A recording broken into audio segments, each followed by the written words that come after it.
What's going on, guys? It's the Bigs Podcast, episode number 178. And today is a surprise episode because I've got with us a former two-time champion of the Bigs and a guy who wants to talk about what happened at the end of last year, as well as get caught up on everything going on in our league.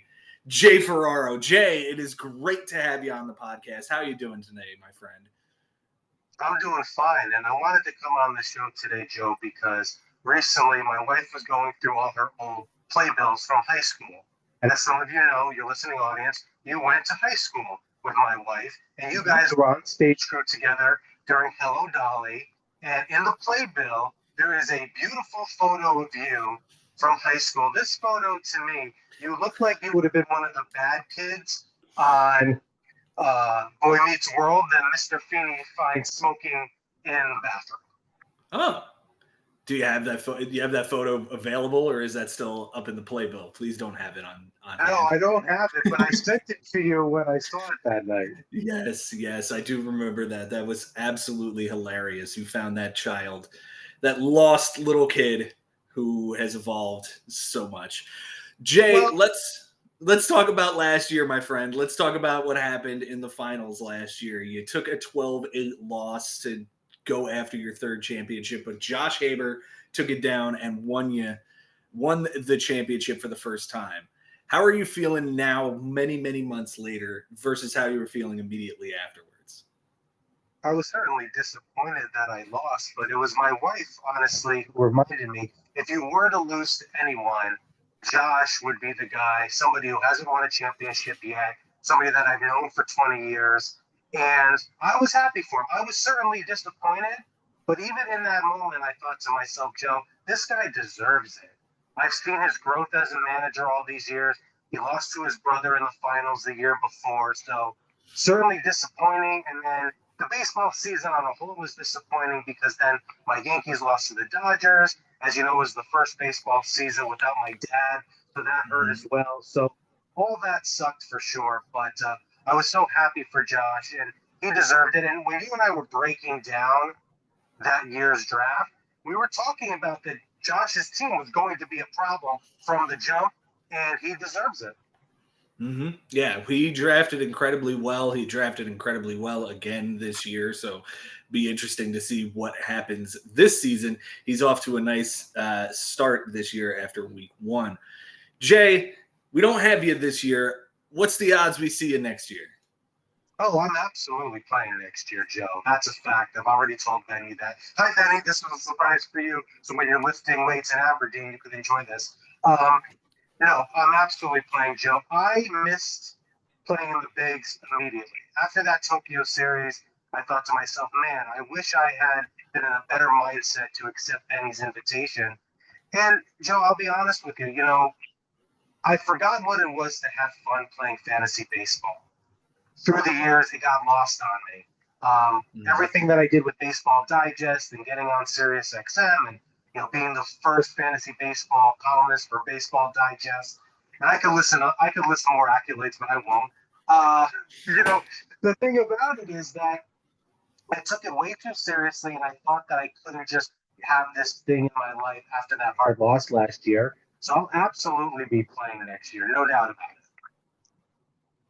That's fantastic to hear. I can't wait to see what new incarnation of the Bigs comes next year with you returning to the fold. I'm super excited for that. Let's talk about the Bigs, man. What do you want to know? I mean, we had our draft. We've played now a full week. The long week is over, and week 2 is about to begin here in the next couple of hours. What do you want to know? Well, first, I want to start off by saying that I will tell you the things that I already miss. I already missed, all the trade talks with Frank and trades that go on the board immediately. I miss Cody trying to, just pick everyone's pocket with their best players and going, oh, shucks, I'm just going to go get this guy. Those are the things I miss. But I want to know who's in your NH. That's what I want to know. Brandon Sproat. Okay. Brandon Sproat, pitcher for the New York Mets. He should see some time in the second half. I would imagine he's going to be tearing up AAA. And I drafted him, I think, in the 23rd or 24th round. I don't fill that remember spot. when I took Skeens last year, but as you know, that was somebody I was targeting at the beginning of the draft. And Mm. uh, I'll tell you what, I don't know the history of NA spots. I'm sure you do, but that might be one of the best NA spot snags on draft day in Big's history. Oh yeah. I mean, there's been a few others. I snagged Adley Rutschman in his rookie year, and he had a great time there. Jackson Holiday was a disaster last year, but Gunnar Henderson was very nice when he came up in 2023. Off the top of my head, I can't think of anybody better than Skeens, though. I mean, that guy was absolutely electric and went 16th overall this year to Jimmy Dunlap. I like it. I like it there. I don't dislike it. You know, he's got that double back-to-back pick there, and you want to yank your snap? Go for it. I mean, are you wearing a Paul Skeens jersey right now? No, it's a Roberto Clemente jersey. Okay. I felt like it was necessary after what they did to your Yankees last night. That's fair. That's certainly fair.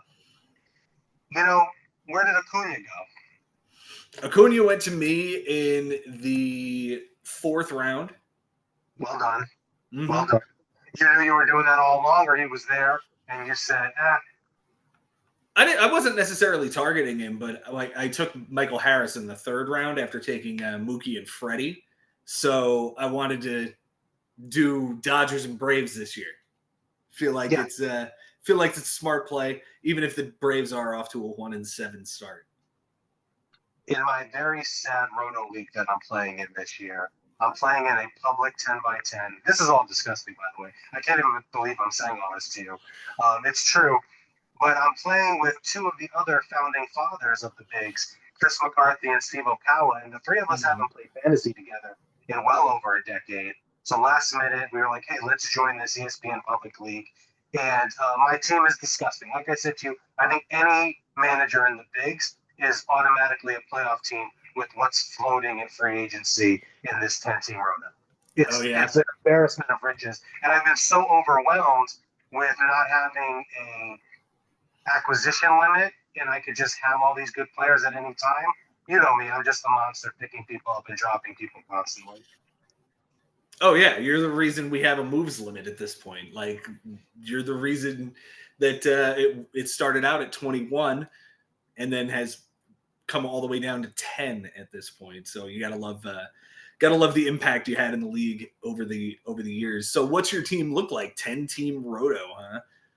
No, I'm embarrassed to even tell you. Why should I? I mean, I got Eloy on a team with, I'm not even going to talk about it. Why? It's embarrassing. I'm embarrassed by it.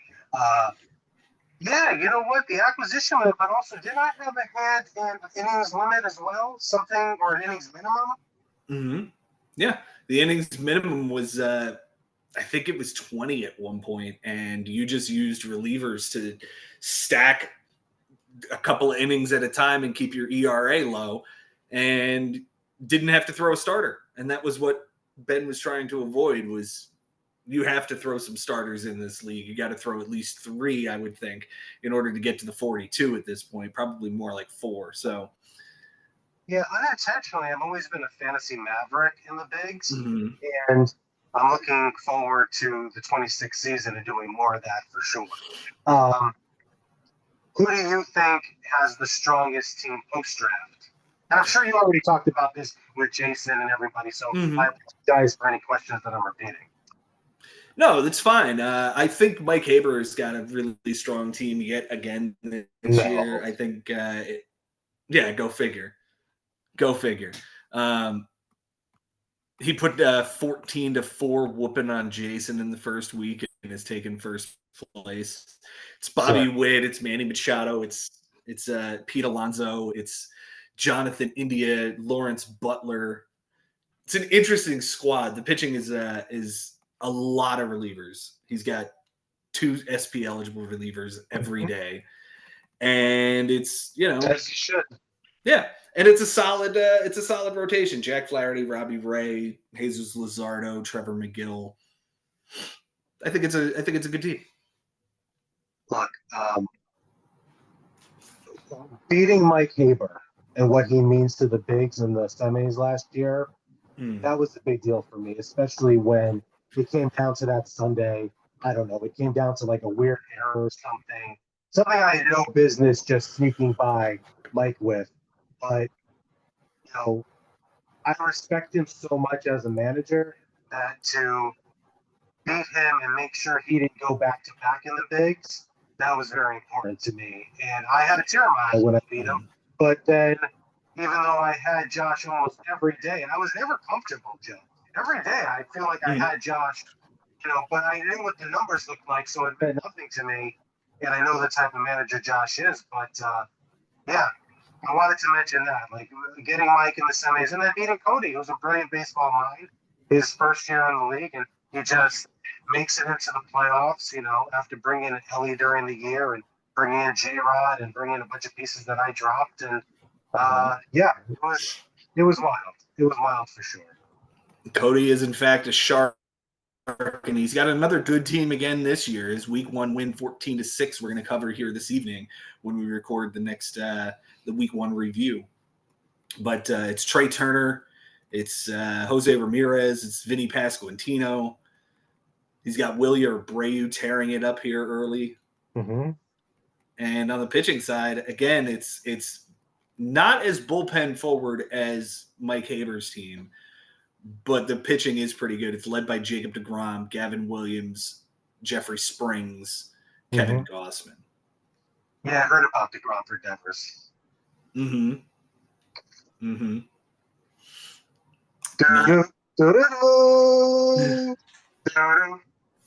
Josh theme song. Yeah. Yeah.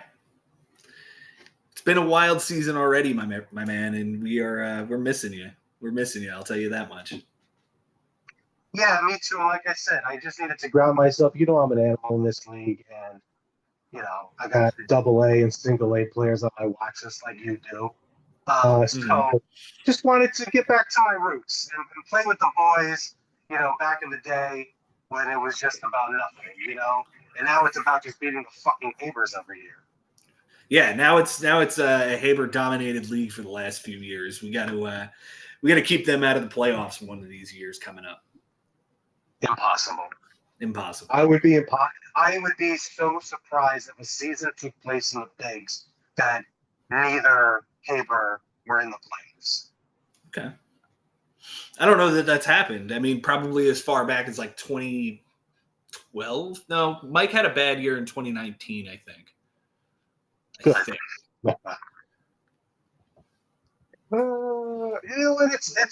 it's been wild, Vladdy's extension, torpedo bats and whatnot. And I mean, we're ready to go, right? We got the World Baseball Classic coming up. The baseball is going to go on strike, obviously, because what the Dodgers are doing.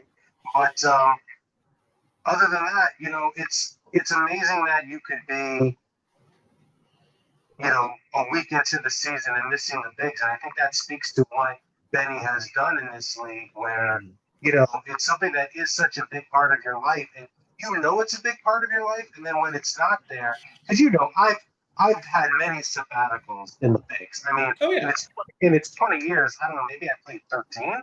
Is that I don't even know, maybe even less. But it's something that we could just say, Benny LeBenz.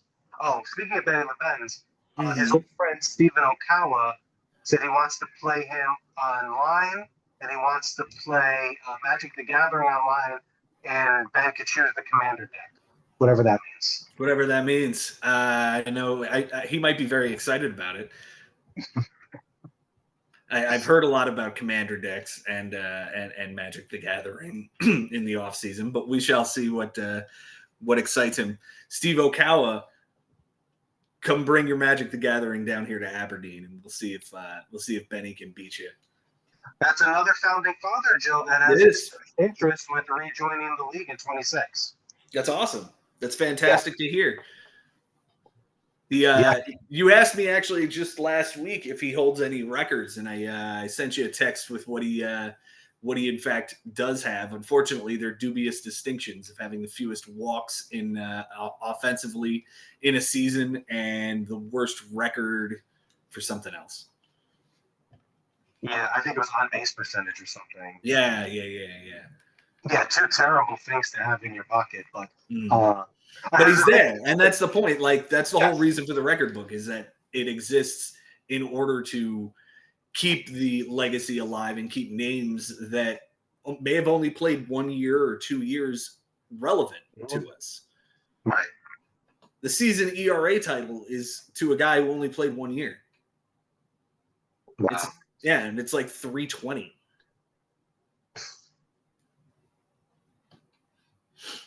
All right, so talk to me. Where have the trades happened? What trades have gone down? There's been a couple of small ones, nothing big yet. Bryce Terang just went for Jung Hoo Lee. Oh, Frank sent Bryce Terang to Henry for Jung Hoo Lee. okay. Frank now is going to have Jung Hoo Lee play center field, move Mike Trout to right, and Jordan Alvarez is left fielder. So he feels pretty confident there. Oh, Frankie, I like that outfield. Mm-hmm. Mm-hmm. And it's a pretty good infield too. He's got Xander Bogaerts and Alex Bregman and Xavier Edwards and Colt Fine. Keith. He's got some. Don't blow this fucking thing up. Don't trade these guys to Joe. You can make the playoffs with this team. You draft fantastic every year. Just I'm like, and I'm saying that with love, like not judging. Like I love making trades with you. You know that. Just keep it together. You're gonna make the playoffs with that team. Yeah, his pitching rotation is sick. It's Wheeler, Sale, Alcantara, Eduardo Rodriguez, Jared Jones on the IL, Luis Hill on the IL. Wow. Yeah, it's a really good staff. It's a really good staff, and as long as he keeps it together, Yeah, keep it right. together. Stop. You got all those. Why did you draft those Braves? I know you. I know you're fucking. Come on. Come on. There's gonna be some midnight. Like, oh look, Harris had 2 hits today. You want them? And then, you know, no, Lee's come out of the gate. Look, I drafted Lee last year, Mm-hmm. and he's come out of the gate strong. A lot of runs, a lot of hits. Um, I really, you know how much I like that player. He's certainly on my 10-team roto because nobody drafted him. So, uh, that's a wonderful, wonderful deal for both squads. And Mm-hmm. Henry. Um, it was nice to spend some time with Henry when he was awake during Ben's birthday party. Yeah, that was fantastic. When he wasn't taking a long winter's nap. A long cannabis infused slumber. Yeah. I remember at Yes. one point I just whispered in his ear, Nathaniel Lowe, because it was some stupid trade we made last year. Mm-hmm. Okay, yeah. Frank's team. Damn. Yeah. Wow. There was 3 trades made by Ben Nisman so far. All the 3. Sherman like that. He picked his former brother-in-law's pocket again, like he always does in the offseason. Well, he got Nolan Arenado and Tyler Soderstrom and has since dropped Tyler Soderstrom. He gave up Josh Young and Seth Lugo in order to get Nolan Arenado. I think it's a little bit of an overpay, but you get what you want out of the guy. Like you're getting the guy you want in Arenado. He missed him in the draft, drafted Josh Young. Of course, now Josh Young's on the IL, so it looks but it looks like it's only a 10-day stay, so he'll be all right. But dropping Soderstrom, that might be a mistake. I mean, he's come out swinging, obviously, and if you got that piece in the deal back, then he knows, like, look, I know Ben's team. He showed it to me, and I was underwhelmed by the offensive pieces. I told him that. I told him that straight out. But if anybody could maneuver a lineup and get the most out of its players, that's obviously Ben. No So doubt. whoever's ever there, whoever ends up being there, I trust that he knows exactly what he's doing. Yeah. He also made a trade for Taylor Rogers, sending Christopher Morel. Got Randall Grichuk for Josh Bell.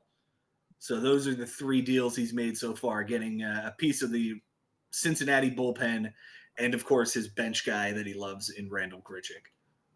Yeah, I don't know why, but he does. So he's already had 3 trades, and I'll say this: I made too many trades last year up front, and at the time I thought, okay, I just want to get what I want to get in this moment, Joe. But a lot of times I was making the trades because I was engaged in those straight talks and I thought I was slightly getting the better deal. But in the Mhm. end, there were so many washes and just so many like, you don't need to make the trade all the time. You could hold back, Mhm. especially if you like what's going on. So that's just something I wanted to share about, my feeling with my trades last year. Okay. It was a crazy year. You and Frank maxed out before Memorial Day. It was pretty intense to gain that many players via trade that early in the season. Right. If you had it to do over again, I'm sure you would hold at least one back for the deadline. Hold one back or just patience overall more so. Mm-hmm. Um, my style. If I think I need to make that move in that moment, I'm going to make that move.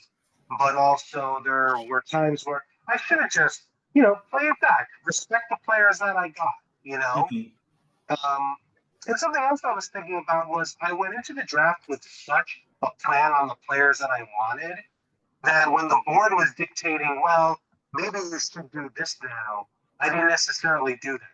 So on the whole, I Mm-hmm. don't know how well I drafted a year ago. And look, did I lose 2 months in a row or something? I lost an insane amount of weeks consecutively during the summer. Mm-hmm. And then I just found myself playing the right team at the right time that propelled me into a playoff spot. Um, Mm-hmm. and I'm sorry if this is coming like I'm waxing poetic about my season. Just we haven't been able to do this yet. So if this, Yeah, I hope this isn't coming across like this arrogant asshole talking about his season. Who cares anymore? That's last season. But I wanted to get on record with some of these things. absolutely. No, I completely agree with you getting this out and giving your flowers to Josh Haber for last year. But I think you deserve some as well. It was a deep run into the playoffs. We miss you this year, and can't wait to have you back in 26, my friend. Yeah, 26 is going to be good. I got some ideas. But I know Mike Haber has the same ones that I do because he's a Mm-hmm. beast. And I always know you got ideas as well. So yeah, it's I can't believe 2 weeks in I'm missing it as much as I am. That's Mm-hmm. that's hey, that's my cross to bear. Uh, It's the bigs. It's the it's the bigs. bigs. It's the bigs. And rotisserie baseball is stupid because I get a good fucking team, but like the points are weird and everyone's team's dope anyways.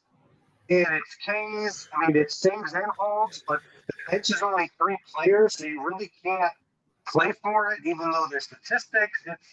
It's a mess. It's a Is mess. there is there an innings minimum? Is there No, no. no? This is some weird, just public league that we joined, and there's nothing. It's Mm. bare bones 5 by 5, and this is fantasy purgatory for me to come back strong at 26 and not be a crazy person. All right. I look forward to it, my friend. I really do. I really do. The league is better when you're in it, and the league is more competitive when you're in it. I will say that much. Not that this year isn't going to be insane. This is going to be like there were 3 ties this week. 3 matchups were tied this week. It was insane. Wow. Yeah, that's a lot, especially on Mm-hmm. a long week. Mm-hmm. So Oh, I'm that's sorry. full. One was 10-9. One was 10-9. It was tied going into Sunday night, and Time. looks like Jimmy took something there. Anyway, Mm, yeah, yeah. that's the bigs, man. That's the bigs. I got Volpe on my team. I got Oh, Volpe. there you go. And in a roto league, because there's no K's, it's great. It's really good. Oh, Let Il me see. Volpitos. Il Volpitos. That's my team name. I'm very proud of that. Volpedos. Yeah. The New Haven Ravens are dead. When I come back, my team name will no longer be New Haven Ravens. It's time to move on from that moniker and come at it a different way. Who cares? Why would anybody care? Except for like you and What do you think about the torpedo bats? You think they're here to stay? You think they're going to be better for the hitters? Like, does it not matter? Yeah, I don't think it matters as much as everyone's making them out to be. I mean, sure, the Yankees hit all those home runs, at Yankee Stadium like they do. But also then the next series Mhm. against the Diamondbacks, they struck out 30 times in 2 games. So also when you factor in that Giancarlo Stanton's talking about both elbows being basically destroyed from using it, but also he swings like a caveman. So, Mhm. he's not swinging as hard as some of these other guys. But yeah, I just think, it's a fad to start the season so people could talk about it and more people will try it. I mean, maybe it's the juice ball era and during the next CBA, they're gone somehow for some reason. Who knows? It's it's not that big of a deal like everyone's making it out to be. But you know what? If it brings you joy to hear about it, so be it. And if you can name your fantasy team after them, go for it. Yeah, that's right. That's right. That's right.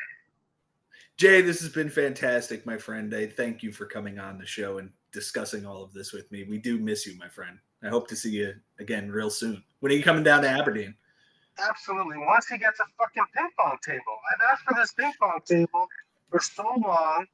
Um, and I'm glad you called this fantastic because this appearance was probably mediocre at best, but just the gummy kicked in at the wrong time. So, um, yeah, but an Aberdeen visit is long overdue because Mhm. I love being at the Aberdeen Social Club. They're so much fun.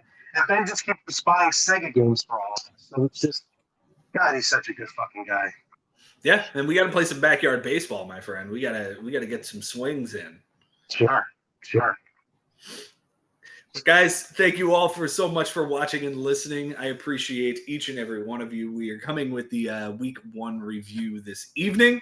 So I look forward to doing that with Jason. Jay, again, thank you so much for being here. Until next time, guys, it's been real, it's been fun, and it is always real fun in the bigs. We'll see you next time.